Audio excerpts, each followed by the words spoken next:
السلام عليكم ورحمة الله وبركاته.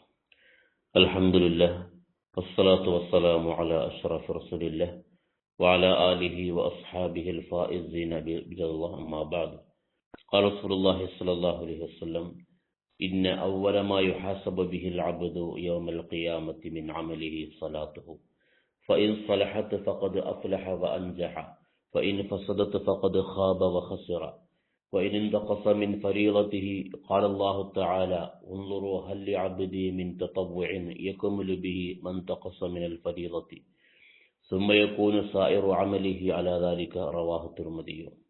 മുത്തനബി സല്ലല്ലാഹു അലൈഹി വസല്ലം പറയുകയാണ്: ഇന്ന അവ്വല മാ യുഹാസബു ബിഹിൽ അബ്ദു യൗമൽ ഖിയാമത്തി മിൻ അമലിഹി.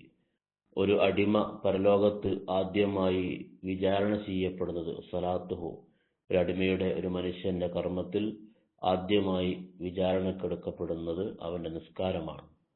ഫഇൻ സലഹത്ത് ഫഖദ് അഫ്ലഹ വഅൻജഹ. അവന്റെ നിസ്കാരം നന്നായിട്ടുണ്ടെങ്കിൽ, അത് കൃത്യമായി നിർവഹിച്ചിട്ടുണ്ടെങ്കിൽ അവൻ തീർച്ചയായും വിജയിച്ചു, അവൻ രക്ഷപ്പെട്ടു.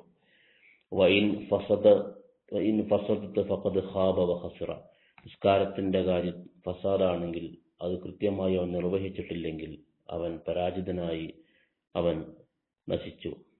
വഇൻ ഇന്തഖസ മിൻ ഫരീളതിഹി ഖാല അല്ലാഹു തആല: ഉൻദുറു ഹൽ ലിഅബ്ദി മിൻ തതവ്വുഇൻ യക്മുലു ബിഹി മൻ തഖസ മിനൽ ഫരീളതി.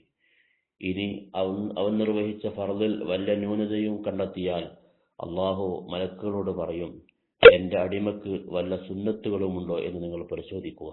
എന്നാൽ ആ സുന്നത്ത് കൊണ്ട് അവന്റെ ഫർളിൽ വന്ന വീഴ്ചകൾ പരിഹരിക്കാം. സുമ്മയകൂനു സായിറു അമലിഹി അലാ ദാലിക. പിന്നീട് അവന്റെ എല്ലാ കർമ്മങ്ങളും അങ്ങനെയായിരിക്കും.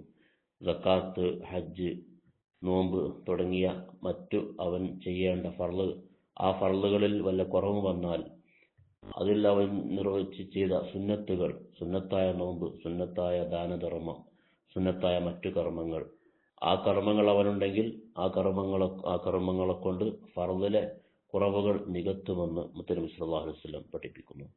വഫഖന.